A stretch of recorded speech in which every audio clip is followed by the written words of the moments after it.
வணக்கம். உங்கள் friends academy. அதாவது 2025 2026 அரசு பொதுத் தேர்வுக்கான வினா விடைகள் இப்போ நம்ம உள்ளே பார்க்க போகிறோம். என்னென்ன விடைகள்லாம் இருக்குது, என்னென்ன வினாக்கள் இருக்குது அப்படிங்கிறத பார்க்க போகிறோம். ஓகேவா?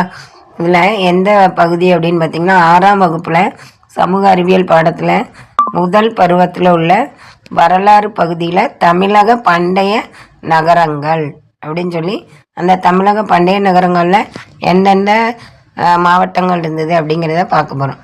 ஃபஸ்ட்டு கொஸ்டின், கிரேக்க வரலாற்று ஆசிரியர் மெகஸ்தனிஸ் தன்னுடைய குறிப்புகளில் எந்த பகுதியை பற்றி கூறியுள்ளார்?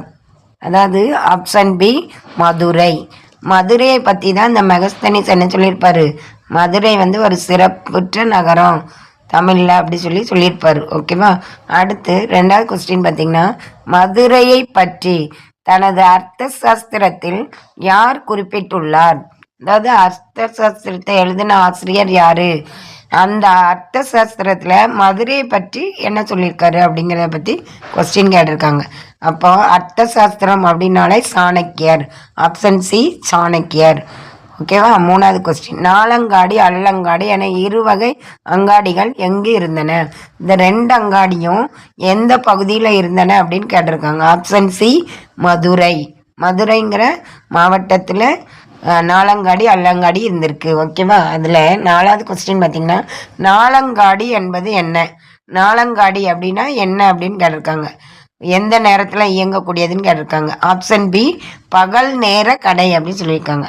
பகல் நேரத்தில் இயங்கக்கூடிய பகல் நேர அங்காடி. ஓகேவா?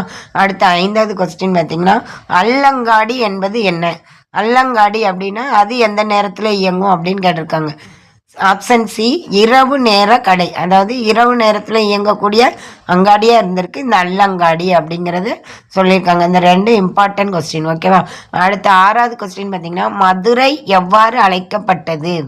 மதுரை அப்படின்னு எடுத்துக்கிட்டா, இப்போ கோயம்புத்தூர் எடுத்துக்கிட்டோன்னா இந்தியாவின் மான்செஸ்டர் அப்படிமோ, அப்படி ஒவ்வொரு நகரத்துக்கும் ஒவ்வொரு பேர் உண்டு. அப்போ மதுரை எவ்வாறு அழைக்கப்பட்டது? ஆப்ஷன் ஏ தூங்கா நகரம். தூங்கா நகரம் சொல்லியிருக்காங்க. ஓகேவா? அடுத்து 7வது கொஸ்டின், முதலில் ஏராளமான பள்ளிகள் எங்கு அமைக்கப்பட்டன?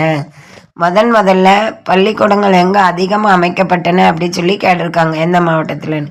அப்போ ஆப்ஷன் பி காஞ்சிபுரம். முதலாக ஏராளமான பள்ளிகள் இந்த காஞ்சிபுரம்